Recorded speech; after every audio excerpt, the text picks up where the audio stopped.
20 धमाके, मुतअद्दिद मकामात पर आग के शोले। तिल अबीब पर ईरान के ताज़ा हमलों ने तबाही मचा दी। तातरीन सूरत हाल, आमिर रज़ा से बात करते हैं उस बारे में। आमिर भाई, 20 धमाके सुने गए हैं, मुतअद्दिद मकामात पर आग के शोले भड़क उठे हैं, तिल अबीब में तबाही मची हुई है, इस वक्त तातरीन सूरत हाल क्या है? देखिए, तेल अवीव को बिल्कुल वैसा ही नक्शा इस वक्त नज़र आ रहा है जैसा गज़ा का नक्शा हम देखा करते थे और रोते थे कि हमारे मुसलमानों को किस तरह से जो है तेग किया जा रहा है, नहत्ते मुसलमानों शहरियों को। वही मंज़र आपको नज़र आया। मुझे एक मंज़र और बड़ा खूबसूरत लगा, मैं उसको आपकी तस्वीर भी भेजता हूँ। 4 दिन पहले इन्होंने तेहरान के करीब ऑयल डिपो पर हमला किया और उसके बाद तेहरान की मरकज़ी शहरा के साथ साथ तेल बह रहा है और उस पर आग लगी हुई है और ट्रैफिक चल रही है वैसे, उस पर आग लगी हुई है और इन्होंने इसका बड़ा जश्न मनाया था कि देखें बहते हुए तेल में आग लगी हुई है और ईरान का जो एसेट है वो बह रहा है और उसमें आग लगी हुई है। सेम मंज़र ही अल्लाह पाक ने मुझे 3 दिन के बाद मेरी दुआओं से या कौम की दुआओं से दिखा दिया। तेल अबीब की जगह जगह पर आग लगी पड़ी है और उसको बुझाई नहीं जा रही। आज मैं BBC की स्टोरी है कि ये आग बुझ नहीं रही है, नहीं बुझ रही, ये जहन्नम की आग है जिसमें इन यहूदियों ने जलना है, जो कि बुरी नज़र के साथ इस्लाम के ऊपर इस वक्त हमलावर हैं। अब मैं आपको एक बात बता दूं, ये आग इनसे नहीं बुझेगी। ये जो आग लगाने आए थे, यही आग इनके अपने घर के पिछवाड़े में लग चुकी है। चलिए मैं इस तरह से कह सकता हूँ ना जी, घर के पिछवाड़े में लग चुकी है और ये पिछवाड़े वाली आग जो है ये इनको जलाकर खाकसर करेगी। इनके अंदर से आग जो है अब बुझ नहीं रही है और ये आग जो है इनसे बुझेगी भी नहीं। 20 जगहों पर रात हमला किया है और ये हमला सिर्फ ईरान ने नहीं किया है, हिजबुल्लाह के साथ मिलकर किया है। हिजबुल्लाह और ईरान ने मिलकर जो है हमला किया।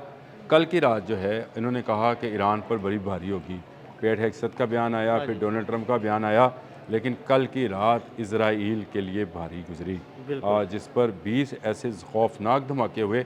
मैं वो वीडियोस देख रहा था जो इंटरसेप्टर चलाए जा रहे थे, मुझे लगता है जैसे वो खोखे इंटरसेप्टर्स हैं, ये जेली इंटरसेप्टर्स हैं। बिल्कुल, हमारे भी वो इंटरसेप्टर्स जो है वो ईरानी मिसाइलों को पकड़ ही नहीं पा रहे। ख़ासकर जो है अगर किसी दिन हम डिस्कस करें फतेह 2 पर, वो पकड़ा नहीं जा रहा है इनसे और जो इनको क्लस्टर बॉम्ब्स हैं वो जगह जगह आग लगा रहे हैं। एक मिसाइल जो है इसको मारने के लिए जाते हैं तो आगे से क्लस्टर सोग निकल जाते हैं। अब उनकी हीट भी है, उनकी आग भी है, उनकी आवाज़ भी है, उनके अंदर बारूद भी है और फिर आपके पास कितने इंटरसेप्टर्स होंगे एक बैटरी के अंदर। आपको भी पता है कि ज़्यादा से ज़्यादा अगर पेट्रियट है तो 36 की बैटरी होगी, बिल्कुल ऐसे ही है। और अगर थर्ड की होगी तो वो 12 की या 8 की बैटरी होती है। तो इन बैटरीज़ के अंदर से कितने का आप मिसाइल जो है निकाल लेंगे। इसीलिए आपने साउथ कोरिया से थर्ड और पेट्रियट मांग लिए, जापान से आप मज़ीद फ़ौजी मांग रहे हैं।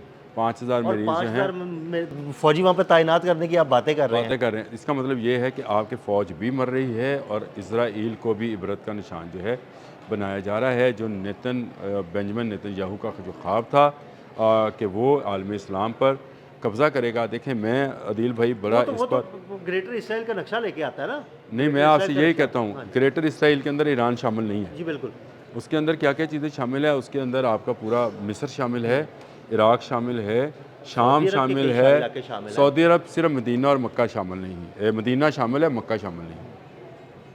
उनका वो बनु के जनका और बनु क्रैज़ा वाला पढ़े ना तो वो कहते हैं हमारा ये मस्कन है मदीना, वो शामिल है।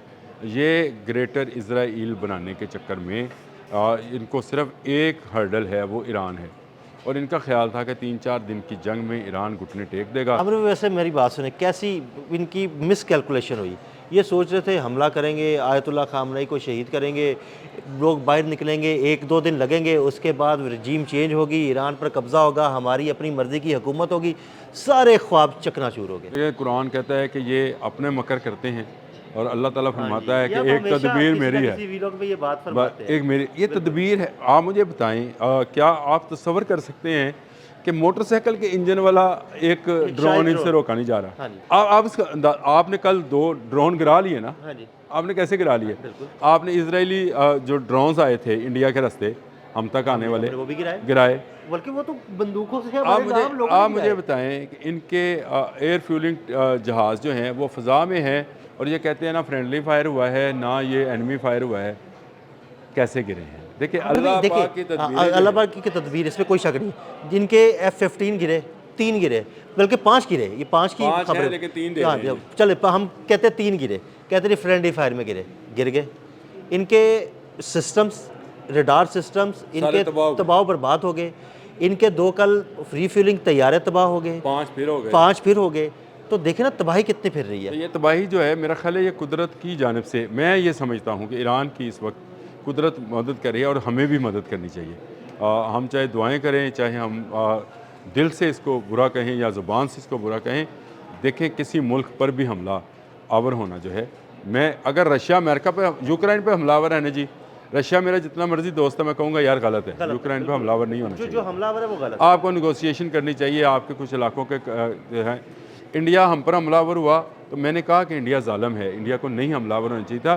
جو معاملات ہیں مل بیٹھ کر حل کرنے چاہیے، اور خاص کر کشمیر کا مسئلہ جو ہے قوم متحدہ کی قراردادوں کے مطابق آپ حل کر دیں، معاملہ ختم ہو جائے گا، اور دونوں ملک جو ہیں وہ ایک دوسرے کی ترقی کے ضامن بنیں گے۔ ٹریڈ کریں ایک شمالی اور جنوبی کوریا کا معاملہ ہے تو میں نہیں چاہتا کہ شمالی کوریا جنوبی کوریا پہ حملہ کرے اور جنوبی کوریا شمالی کوریا پہ چڑھ دورے۔ ہم جنگ نہیں چاہتے ہیں، ہم چاہتے ہیں کہ دنیا کے معاملات جو ہیں یہ امن کے ساتھ جو ہیں اور مذاکرات کے ذریعے حل کیے جائیں۔ اختلافات بھی ہوتے ہیں اور یہ بھی ہوتا ہے، لیکن سب کو رائٹ ہے اپنے ڈیفنس کا۔ رائٹ آف ڈیفنس تو قوم متحدہ کو تسلیم کرنا چاہیے نا سب کا۔ تو یہ نہیں ہو سکتا کہ اسرائیل ایٹم بم بنائے تو ایران نہ بنائے، یہ نہیں ہو سکتا کہ انڈیا ایٹم بم بنائے تو پاکستان نہ بنائے، یہ نہیں ہو سکتا کہ جو آپ کے ایٹمی جو ہیں جہاز وہ ساؤتھ کوریا میں ہوں اور شمالی کوریا ایٹم بم نہ بنائے۔ یہ رائٹ آف ڈیفنس جو ہے یہ سب کے پاس موجود ہوتا ہے، اور جو کل جو حملے کیے ہیں میں اس میں قدرت کی مدد سمجھتا ہوں۔ عامر بھائی کل آپ نے نا صبح ایک بات کہی تھی کہ آج یوم القدس ہے اور یوم القدس پر خوفناک قسم کے حملے شروع ہو چکے ہیں اور مزید ہوں گے۔ جب ہم ویلاگ کرتے تھے اس وقت 30 حملے تھے، اس کے بعد آپ نے اسی ویلاگ میں کہا تھا کہ اب تک 60 ہو چکے ہوں گے، ٹھیک ہے؟ تو اب دیکھیں آگے نا سامنے آگے پھر آپ کو دوسری بات میں نے یہ کہی تھی کہ جو ایرانی ترجمان ہے جس کی ویڈیو سامنے آتی ہے، اس نے کہا تھا کہ ہم القدس منائیں گے اور القدس میزائل بھی فائر کریں گے۔ القدس میزائل فائر کیا انہوں نے، اور کل انہوں نے وہ فائر کیا، اور اس کی بات سے وہاں پر میں آپ کو تصویریں بھیجتا ہوں، آگ بجھائے بجھ نہیں رہی ہے پورے ان کے، اور ان کی تباہی مچی پڑی ہے، اور آپ کو یقین نہیں آئے گا کہ یہ اسرائیل ہے۔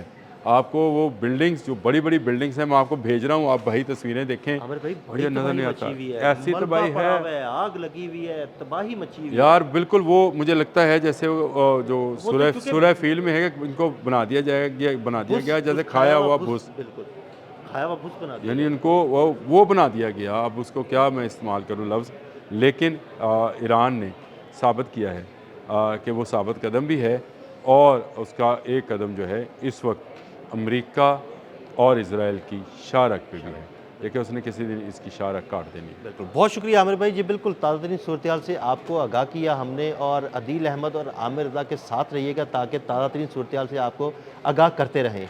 عدیل احمد اور عامر رضا کو اجازت دیجیے گا، اللہ حافظ۔